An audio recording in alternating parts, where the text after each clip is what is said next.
पादप आकारिकी में कल हमने पढ़ा था जड़, और जड़ से पहले क्या पढ़ा था कि बॉटनी है क्या, समझ रहे हो?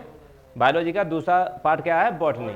तो आज का क्या है, जड़ के बाद क्या आ रहा है, तना। तो आज हम पढ़ेंगे तना, फिर कल पत्तियां, फिर फूल, फिर फल, उसके बाद में बॉटनी तुम्हारी। इतना ही पढ़ाएंगे, ज़्यादा नहीं, ठीक है। तो तना में आकारिकी शब्द का अर्थ होता है बाह्य संरचना का अध्ययन। बाहरी संरचना मतलब जैसे तना दिख रहा है, ये दिख रहा है, फूल दिख रहा है, फल दिख रहा है, ये सब क्या है, बाहरी। और आंतरिक कौन सी है, जड़ है, ठीक है। एक पादप को बाहर से दिखने पर उसमें जड़, तना, पत्ते, फूल, फल आदि दिखाई पड़ते हैं। पादप आकारिकी के अंदर इन्हीं संरचनाओं को अध्ययन किया जाता है, उससे बोलते हैं प्लांट मार्फोलॉजी। मार्फोलॉजी का मतलब क्या है, मतलब किसी वृक्ष के बाहरी अध्ययन को, जो दिखता है उसे ही, उसके अध्ययन को क्या कहेंगे, मार्फोलॉजी, ठीक है। प्लांट मार्फोलॉजी यानी पादप आकारिकी, उसका आकार कैसा है, ठीक है। इसे हम आज पढ़ेंगे। तो हमने एक चीज बताया था, प्रांकुर और मूलांकुर। प्रांकुर ऊपर जाता है, मूलांकुर नीचे। तो आज हम क्या पढ़ेंगे, प्रांकुर। मूलांकुर पढ़ चुके, आज पढ़ेंगे हम प्रांकुर। तो प्रांकुर में क्या होता है कि देखो, पहले हमने जब मूलांकुर पढ़ा था तब ये दोनों चीज कैसी थी, नहीं, धनात्मक थी। मतलब जो धनात्मक गुरुत्वाकर्षी था मूलांकुर में, और धनात्मक जलानुवर्ती था, मतलब जल लेगा और गुरुत्व मतलब वहां से खनिज और जमीन के अंदर होगा, ठीक है। और नेगेटिव था तुम्हारा प्रकाशनुवर्ती, किसमें, मूलांकुर में। देखा आज हम पढ़ के आ रहे हैं प्रांकुर। प्रकाश संश्लेषण की जरूरत जड़ों को है या फिर पत्तियों को या तने को, पत्तियों और तने को, इसीलिए आज हम क्या पढ़ेंगे, प्रांकुर। तो ये धनात्मक हो गया, धनात्मक प्रकाशनुवर्ती क्या हो गया, प्रांकुर। और ये दोनों कैसे हो गए, ऋणांकुर। लेकिन मूलांकुर के लिए ये दोनों कैसे हो जाते, ऊपर वाले धनात्मक हो जाएंगे।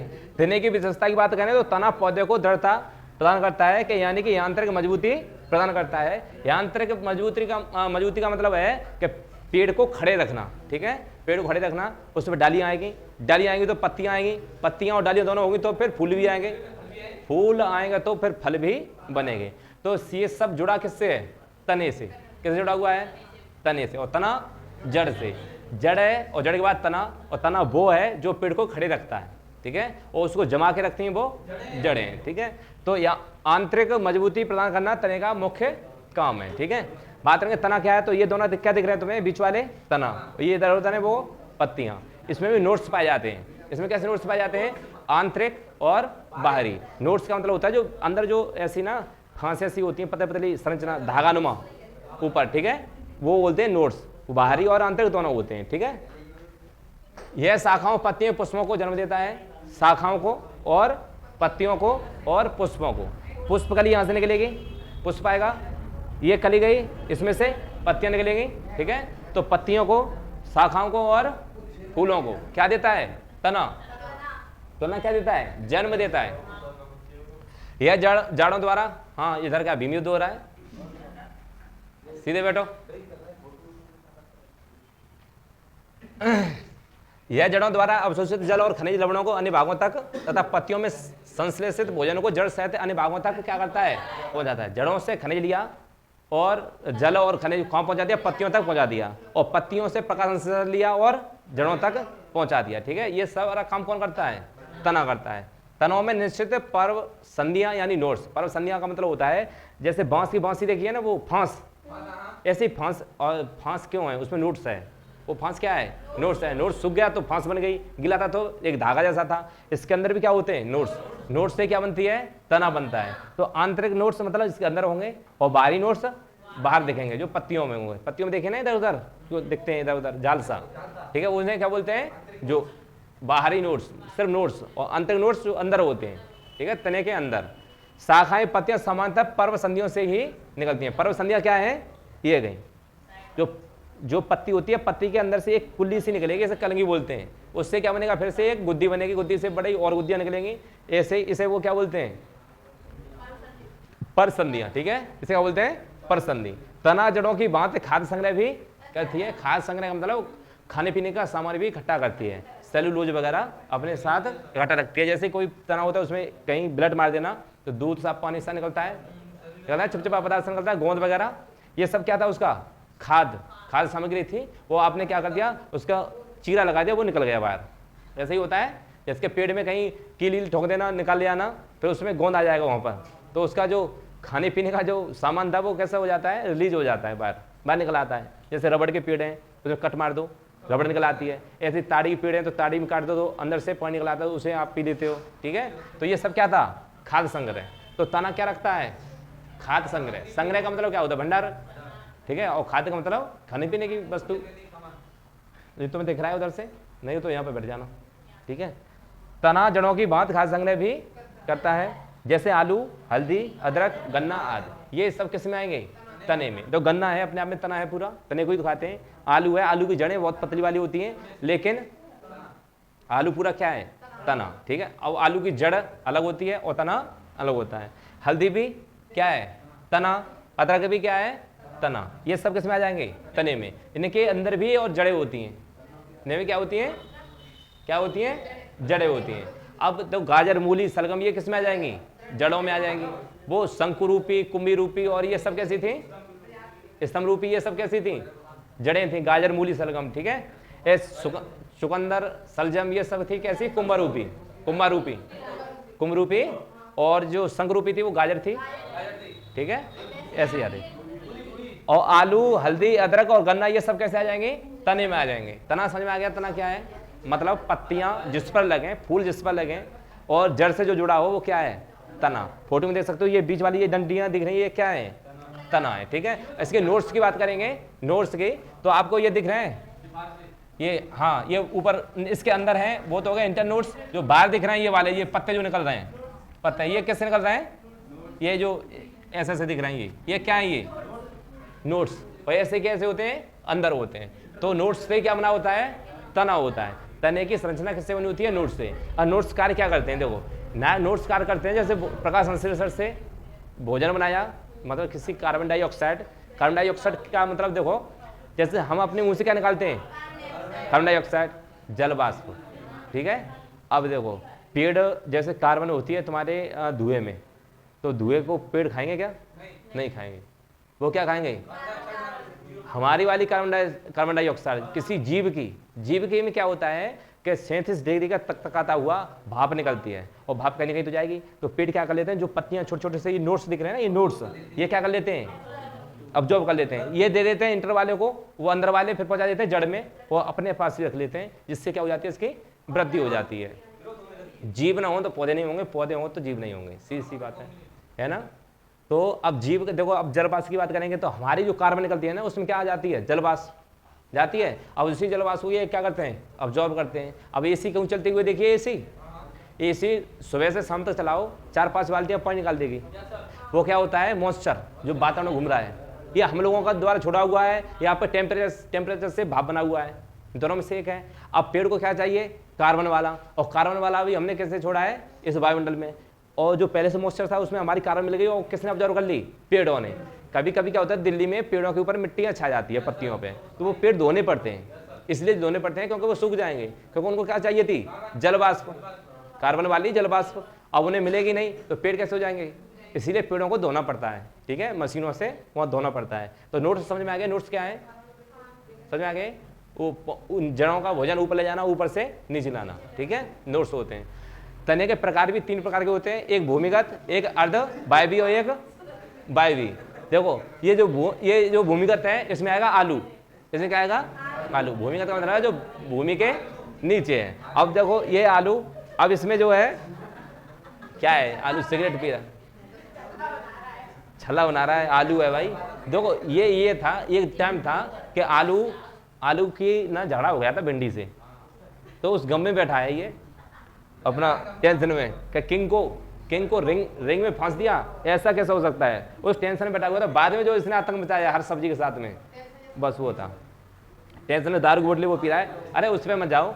तो भूमिगत क्या है, आलू कैसा है, तना ही है। इसके अंदर जो पत्र देखेंगे वो क्या है, जड़ें हैं। जो बीच में जो लगा हुआ है क्या है, तना, आलू। ऐसे ही होता है अर्धवायवी तना।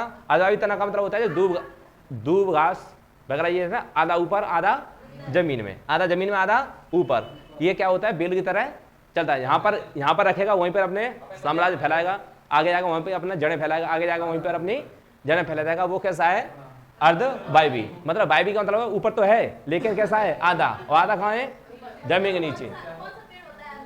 अर्धवायवी देखो, दूब की घास है, जो भी नहीं, दूब की घास है और कई घासें जो ऊपर भी होती हैं और नीचे भी होती हैं, मकरा बोल देते हैं, जो ऊपर भी होती हैं और नीचे भी होती हैं। बिस्कपरा है, बिस्कपरा है, बिस्कपरा क्या है, जहां पर जाएगा वहीं गांठ फोड़ देगा अपनी, जहां जाएगा वहीं पर गांठ फोड़ देगा, ठीक है। अर्धवायवी, और ये पूरी तरह से वायवी, वायवी का मतलब होता है पूरा तना ऊपर स्पष्ट और पूरी जड़ें नीचे स्पष्ट, ठीक है। तो ये हो गया वायवी। ये अर्धवायवी मतलब आधा ऊपर आधा नीचे, और ये कौन सा, भूमिगत। ये कैसा हो गया, भूमिगत। अब देखो भूमिगत की बात करें तो ये आलू है, आलू की जड़ें हैं, जड़ों से क्या बोलते हैं, और जड़ें आती हैं, जड़ों में ही क्या लगता है, तना, तना। ये तो ऊपर तो पत्तियां हैं, ऊपर क्या है, पत्तियां हैं। जो नीचे जैसे आलू था, आलू में जो कुल्ले फुटे वो क्या थी, जड़, और जड़ से ही क्या बना, तना, और तने पर क्या लगाई, ऊपर पत्तियां, ठीक है। चलो लला, तना बीच वाला, आलू ही अपने आप में तना है, ठीक है, आलू ही अपने आप में तना है। तो भूमि का तना पौधे के तने का वह भाग होता है जो भूमि के अंदर पाया जाता है, भूमि के अंदर पाया जाता है, उसे कहते हैं भूमिगत, ठीक है। जैसे हल्दी है, अदरक है, आलू प्याज लहसुन, हल्दी अदरक आलू प्याज लहसुन बराबर, गेहूं से बराबर, ठीक है।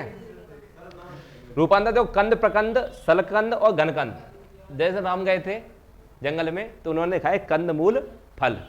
कंद का मतलब क्या था, जो जमीन के अंदर जो तना था वो कंद, और मूल का मतलब था जो वही तना कहाँ पर था, बीच में से गन्ना, वो बीच में जो पैदा होता है, और फल जो पेड़ पर लगते हैं, तो कंद मूल फल हो गए। तो अब हम क्या पढ़ रहे हैं, सिर्फ कंद, मतलब जो जमीन में वाले जो तना है। कंद में भी कितने हैं, कंद प्रकंद सलकंद घनकंद जमीन कंद, ये सब किस में आ जाएंगे, जमीन के अंदर, भूमि के जितने भी कंद आए वो सब कैसे हैं, जमीन के अंदर हैं। हम इनको देख लेंगे। अब देखो स्तंभ कंद की बात करेंगे, स्तंभ कंद की, तो स्तंभ कंद में कौन आएगा, आलू, आलू की आंखें होगी और कुछ आंखें, ठीक है, आई, और आई ही क्या होती हैं, कुला देती हैं, यानी कि आई क्या देगी, कुल्ले देगी, और जड़ें, अरे भाई जड़ें इसका पोषक तत्व लेगी, जड़ें जड़ें इसके क्या लेगी, पोषक तत्व लेगी, ठीक है।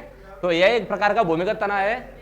इस प्रकार के तने की सतह पर अनेक क्या होते हैं, गड्ढे होते हैं, उन्हीं गड्ढों में क्या होती हैं, आंखें, और वही आंखें क्या बन जाती हैं आगे चल के, जड़ें, और ऊपर पत्तियां, ठीक है। इन्हीं प्रसुप्त कलिकाओं को वायवीय शाखाएं कहते हैं। जो जो ऊपर आ जाती हैं उनको क्या कहते हैं, वायवीय शाखाएं। तो उदाहरण के लिए स्तंभ कंद में कौन आ जाएगा, आलू। अब बचा कौन सा था, प्रकंद। प्रकंद में क्या आ जाएंगे, तुम्हारी अदरक और हल्दी, अदरक और हल्दी, तो वो है हल्दी और ये भी है हल्दी, दोनों ही हल्दी हैं। मैंने लगाए फोटो, दोनों ही हल्दी हैं, मैंने फोटो लगाए ना। एक पूर्वी हल्दी होती है, एक कौन सी हल्दी, दो तरह की हल्दियाँ होती हैं, दोनों हल्दियाँ हैं, ठीक है। अदरक में लगाऊंगा अभी, ठीक है, अभी सिर्फ हल्दी पढ़ो। यह मोटा फैला हुआ भूमि का तना होता है, भूमि की सतह के नीचे क्षैतिज दिशा में, क्षैतिज दिशा का मतलब है इधर उधर ऐसे फैल जाता है, और इनमें जड़ें अलग होती हैं, और जो ये है बना हुआ ये क्या है, तना।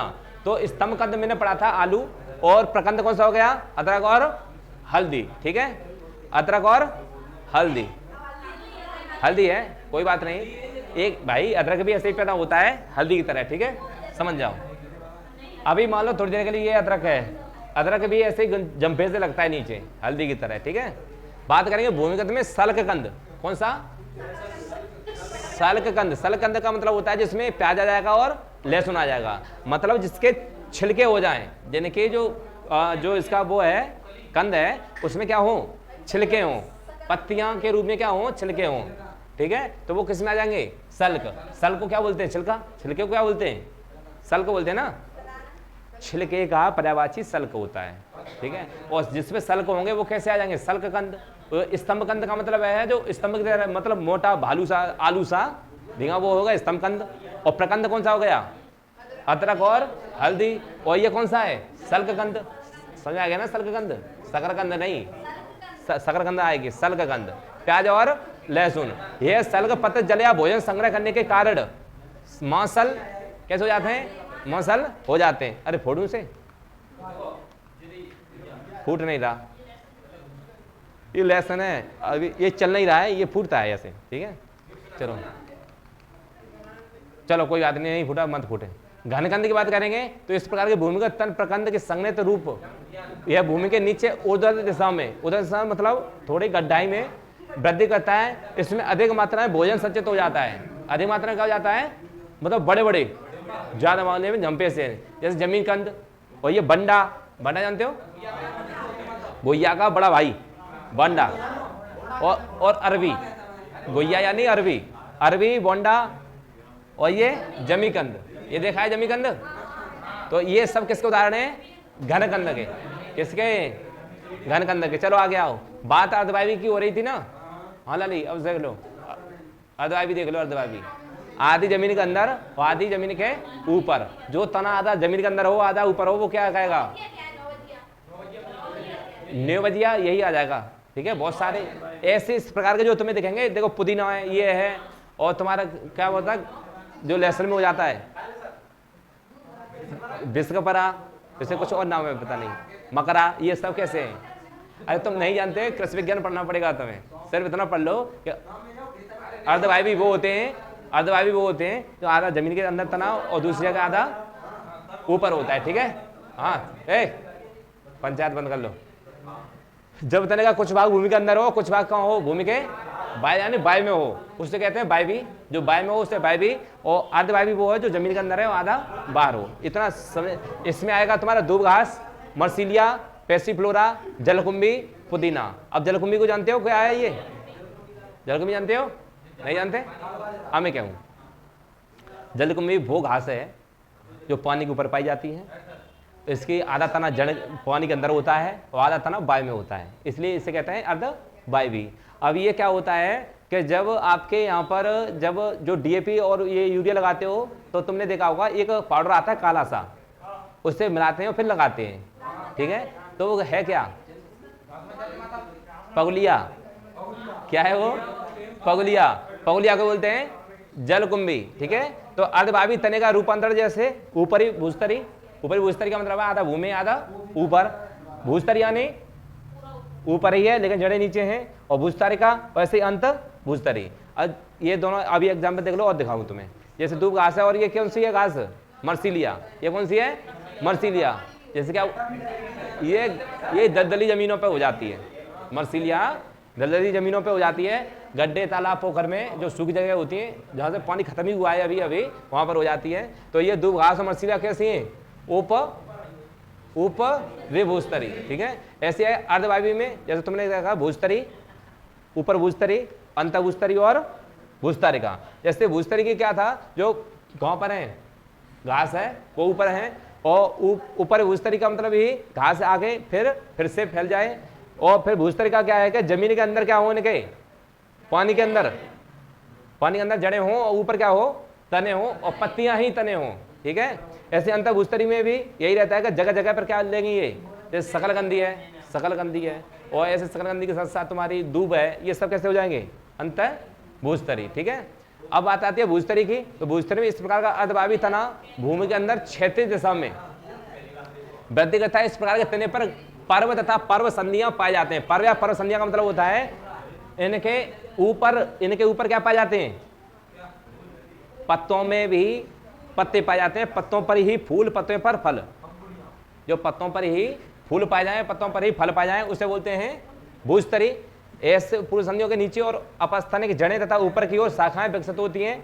उदाहरण में जैसे पैसिफ्लोरा। ये पैसिफ्लोरा बेल टाइप होता है, बेल जैसा होता है, और उसमें खूबसूरत से फूल आते हैं, महक भी आती है इनमें। नहीं जाना तो ग्रामोदय स्कूल में चले जाओ, वहाँ पर है ये वाला फूल। ठीक है, ये वाले फूल। ठीक है, चले जाना। अंतभूस्तरी की बात करें तो अंतभूस्तरी कुछ पौधे तने का आधार भाग भूमिगत तो होता है। ठीक है, और आधा कैसा होता है,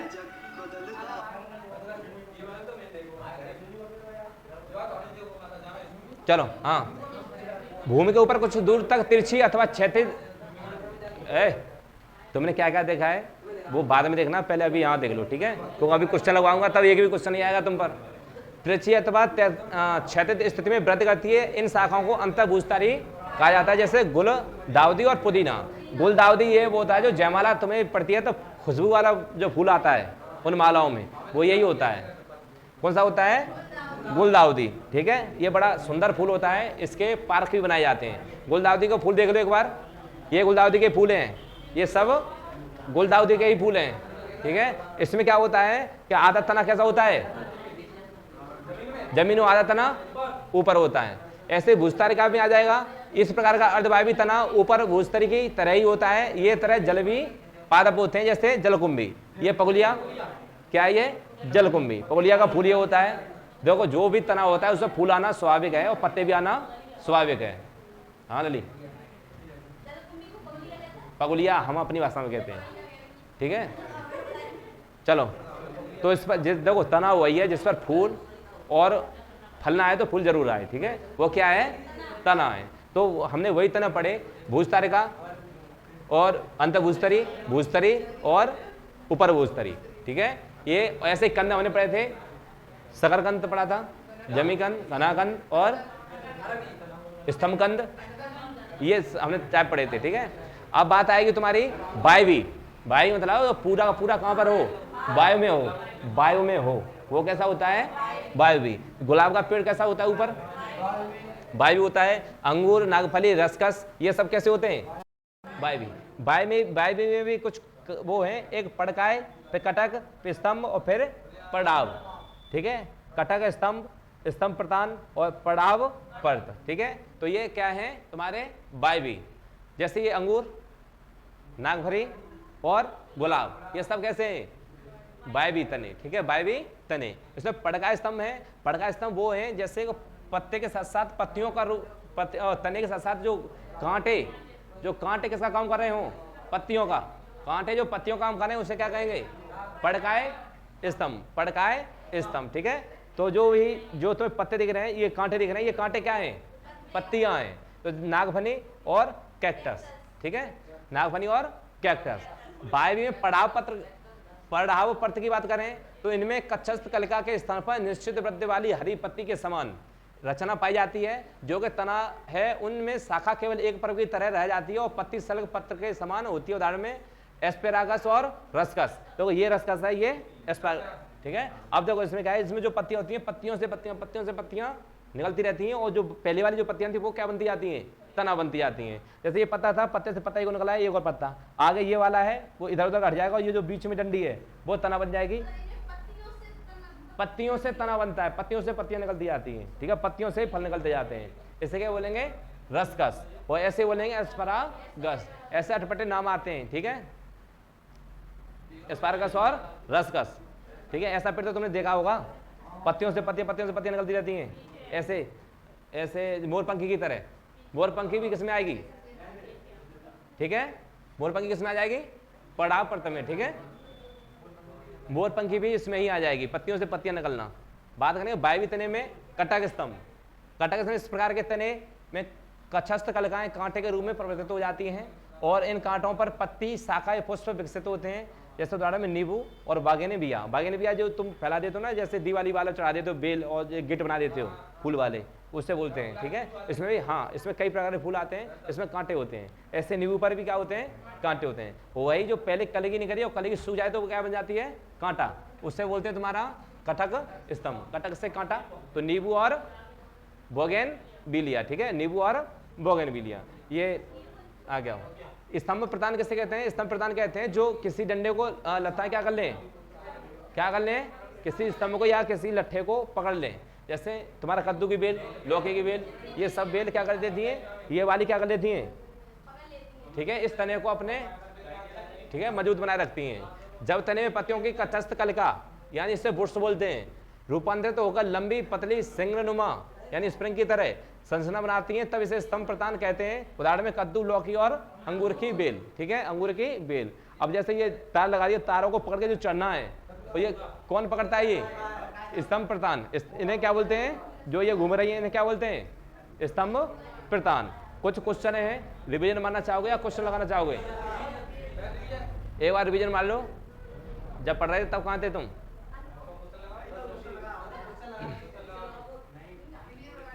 चलो तीन प्रकार के क्या थे हमारे तने थे, भूमिगत, अर्धवायवी और वायवी। इसमें भूमिगत में जो जमीन के अंदर हो और वायवी जो जमीन के ऊपर हो, अर्धवायवी जो जमीन और वायु में अंदर हो, ठीक है, इतना ही है। उसके बाद में आप क्वेश्चन ही लगा लो। चलो इनमें से कौन सा एक तना है, आलू। आलू भूमिगत रूपांतरित तना होता है जिससे कहा जाता है कौन सा कहते हैं? सल्ककंद, कंद या प्रकंद या घना कंद, इसे क्या बोलते हैं? कंद। तो सलकंद तो प्याज और वो हो जाएगी लहसुन, और घनकंद जमीन कंद हो जाएगा, और प्रकंद हल्दी और कंद हो जाएगा इसमें आलू। कैक्टस में सूल, सूल का मतलब है कांटे जो कैक्टस में होते हैं, किसका रूपांतरण है? किसका है? पत्तों का। जो कांटे हैं वो किसके होते हैं? पत्ते के। हल्दी भूमिगत रूपांतरित तने का उदाहरण है, ठीक है, जिससे कहा जाता है, क्या कहा जाता है? प्रकंद। इनमें से कौन एक तना है? कौन सा है?